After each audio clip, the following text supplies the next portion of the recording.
వెంకీ మన student Janahita degree college student, RK college junior intermediate చదివాడు. తర్వాత జనహిత కాలేజీలో డిగ్రీ చేస్తున్నాడు ప్రజెంట్. వాడు అంటే నా స్టూడెంట్ కాబట్టి వాడు అంటున్నాను.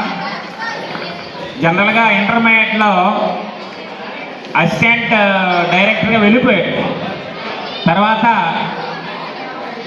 మన భారతపురం వచ్చి ఇక్కడ ఒక డ్యాన్స్ అకాడమీని స్థాపించాడు. ఈ డ్యాన్స్ అకాడమీలో చూస్తున్నారు కదా, అందరూ మన విలేజర్సే ఖచ్చితంగా చెప్పచ్చు. అంతే కదా అన్న, మీరు అందరూ విలేజర్సే కదా. ఖచ్చితంగా ఇలాంటి వాళ్ళు ప్రోత్సహించండి. ఏదైనా ప్రోగ్రామ్స్ ఉంటే మన వీళ్ళు మన విలేజ్ బ్యాక్గ్రౌండ్ ఉంటే ఖచ్చితమైన టాలెంట్ మనందరం చూసాం. ఇప్పుడు డెఫినెట్గా మీరందరూ ఎలాంటి ప్రోగ్రామ్స్ అయినా కూడా మన వెంకీ కాంటాక్ట్ నెంబర్ అక్కడ ఉంది, కాంటాక్ట్ చేస్తే ఆడికి హెల్ప్ చేసిన వాళ్ళం అవుతాం. Thank you very much.